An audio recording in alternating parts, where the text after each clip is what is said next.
Hello, ഞാൻ wait ചെയ്യായിരുന്നു ഇത്ര നേരം. വാ അകത്തിരിക്കാം. നീ റെഡിയാവും, ഞങ്ങൾ ഇവിടെ ഇരുന്നോളാം. ആ ശരി. സന്തോഷമുണ്ടല്ലേ?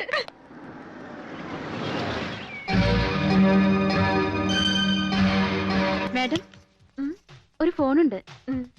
1 മിനിറ്റ്.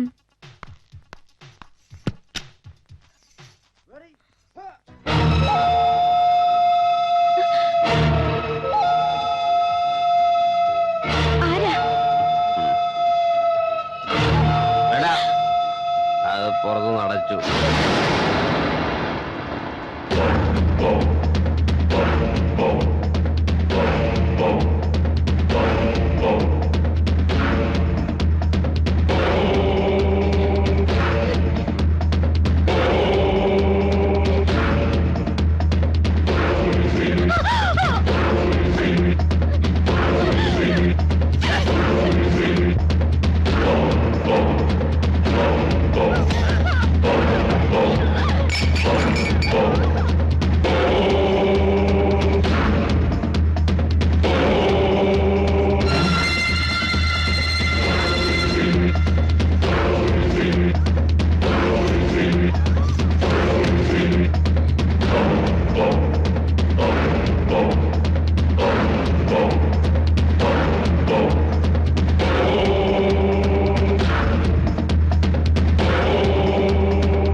അതെ, നിങ്ങൾ കല്യാണം കഴിക്കാൻ പോകുന്ന സിന്ധു എന്ന പെൺകുട്ടിയുടെ ചാരിത്ര ശുദ്ധിയെ കുറിച്ച് അറിയണമെങ്കിൽ നാച്ചുറൽ ബ്യൂട്ടി പാർലറിൽ വന്നാൽ മതിയാവും. നിങ്ങളാരാ?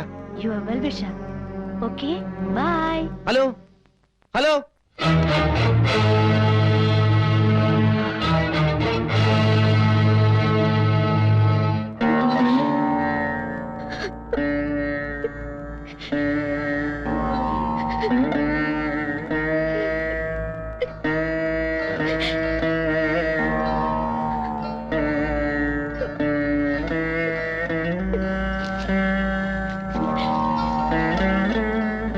ഇതാ 500 രൂപ.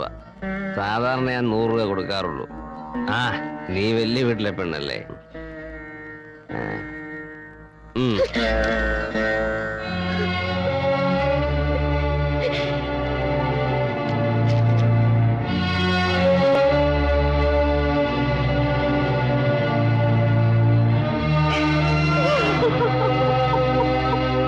എന്റെ വിവാഹം മുടങ്ങി.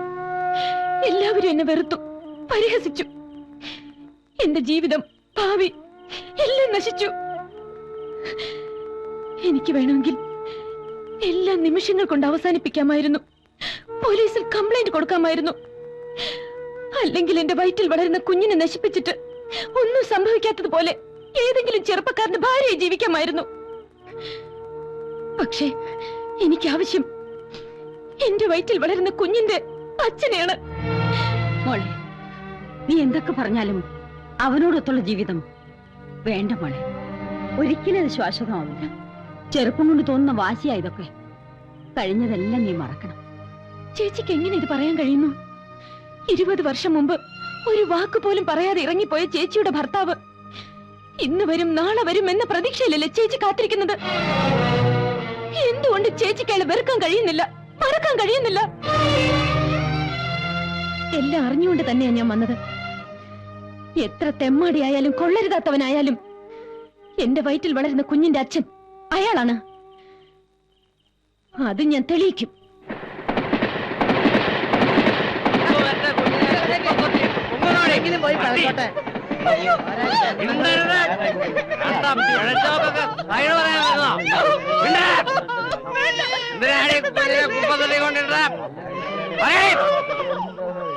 സത്യം പറഞ്ഞോണം. എന്തിനാണ് ഈ കുഞ്ഞിനെ കുപ്പത്തടി കൊണ്ടിട്ട്? ഒരു നിവൃത്തിയില്ലാത്തോണ്ട് കണ്ടടത്തൊക്കെ മേഞ്ഞു നടന്നപ്പോ വയറ്റിലുണ്ടാവുന്ന ഓർത്തില്ലേ നീ? വളർത്താൻ നിവൃത്തിയില്ലെന്ന്. എടീ, നിന്റെയൊക്കെ വയറ് വീർക്കാതിരിക്കാൻ വേണ്ടിയാ സർക്കാർ ചീപ്പ് റേറ്റിൽ ഓരോ സാധനങ്ങളും മാർക്കറ്റിൽ ഇറക്കിയിരിക്കുന്നത്. അതറിയില്ല നിനക്ക്? ഛെ, ഒരു പെണ്ണിനോട് പറയാൻ കൊള്ളാവുന്ന വർത്താനാണ് ഇനി പറയുന്നത്. എണ്ണം കൊണ്ട് പറയുന്ന ആസനിക്ക തന്തയും തള്ളയും ആരെന്നറിയാതെ തെരുവിന്റെ സന്തതിയായി വളർന്നതിന്റെ വേദന നിങ്ങൾക്കാർക്കും മനസ്സിലാവില്ല. വിശന്ന് കരഞ്ഞപ്പോഴൊക്കെ ഒരു പച്ച കഞ്ഞിയോ ഒരിറ്റ് സ്നേഹം തരാനോ എനിക്കാരും ഉണ്ടായില്ല.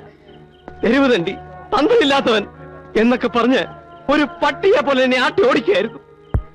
ഒരമ്മയുടെ ചൂട് തട്ടി വളരാണ്ട ഈ കുഞ്ഞിനെ ഈ കുപ്പത്തൊട്ടിലിടാൻ നിനക്ക് എങ്ങനെ മനസ്സ് വന്നേ? പുല്ലേ കൊണ്ടുപോടി. ഇനി വേറെ എവിടെങ്കിലും കൊണ്ടുപോയി കുഞ്ഞിനെ കളഞ്ഞെന്ന് ഞാൻ അറിഞ്ഞാൽ കൊന്നുകളയും നിന്നെ ഞാൻ. പെണ്ണെന്ന് പറഞ്ഞാ പിഴയാണടി, ഒറ്റ എണ്ണമില്ല നല്ലത്. പോ. നിൽക്ക്, പോകാൻ വരട്ടെ. ഒരു പെണ്ണ് ചീത്തയാണെന്ന് കരുതി എല്ലാ പെണ്ണുങ്ങളും അങ്ങനെയാന്ന് പറയരുത്. ഓ, ഒരു ശീലാവതി വന്നിരിക്കുന്നു. നീ ആരാടി ഇതിടപെടാൻ? വന്ന അന്ന് മുതൽ നീ എനിക്ക് തിളക്കാൻ തുടങ്ങിയതാ പിഴച്ച വർഗം. അനാവശ്യം പറഞ്ഞാലുണ്ടല്ലോ. നീ എന്തു ചെയ്യടി പുല്ലേ? ഒരു ചാരിത്രവതി വന്നിരിക്കുന്നു. എന്താ സംശയം? നിന്റെ ചാരിത്രം എന്താന്ന് എനിക്കറിയാം. അത് എന്നെ കൊണ്ടുകൂടെ പറയിപ്പിക്കരുത്. എന്ത് പറയാൻ? നിന്നെ ഞാൻ അനുഭവിച്ചിട്ടുള്ള ലേഡി. ഈ പറഞ്ഞത് ഒരു പ്രാവശ്യം കൂടി പറയാമോ? ഒന്നല്ല 100 വട്ടം പറയാം. നീ എന്റെ കൂടെ കിടന്നിട്ടുള്ളവളാണ്. എന്താ നിന്റെ നാവ് ഇറങ്ങിപ്പോയത്?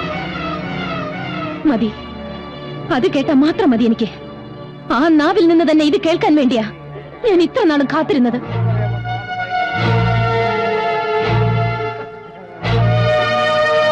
കാശിനു വേണ്ടി എന്റെ മാനം നശിപ്പിച്ചിട്ട് ഇപ്പൊ നിന്ന് സദാചാരം പ്രസംഗിക്കുന്നു.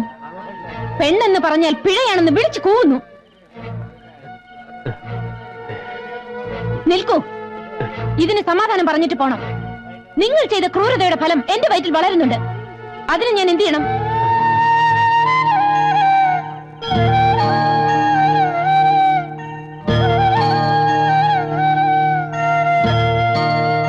നിങ്ങളുടെ അമ്മയും ഈ സ്ത്രീയും ചെയ്തതുപോലെ പ്രസവിച്ച ഉടനെ ഞാനും കുഞ്ഞിനെ ഏതെങ്കിലും കുപ്പത്തൊട്ടിയിൽ വലിച്ചെറിയണോ?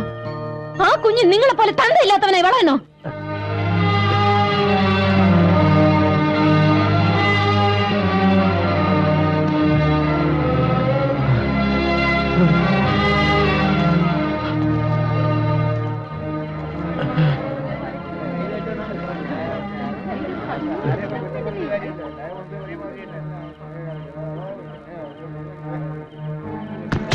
എടീ, നീ ഇത്തരക്കാരിയാണെന്ന് ഞാൻ വിചാരിച്ചിരുന്നില്ല. ഇനി ആ പടി ചവിട്ടി പോരും. മാനവും മര്യാദയ്ക്കും ജീവിക്കുന്നോളാ ഞാൻ. ചേച്ചി, ആരാ നിന്നെ പഴപ്പിച്ചെന്ന് വെച്ചാ അവന്റെ കൂടെ പോയി കൊടുത്തോ. മാറങ്ങോട്ട്.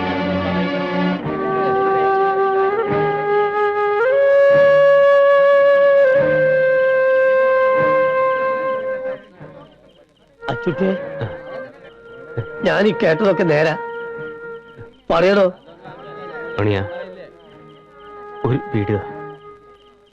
ഓളെ കണ്ണീര് വീണാൽ എന്നോട് പടച്ചോൻ പോലും പൊറുക്കൂല. യോളെ വിളിച്ച് കുടി കേറ്റ്.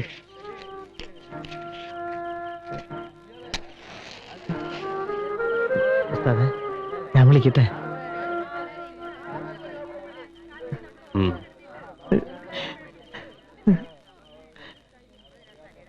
എന്താ എല്ലാരും നോക്കി നിൽക്കണേ?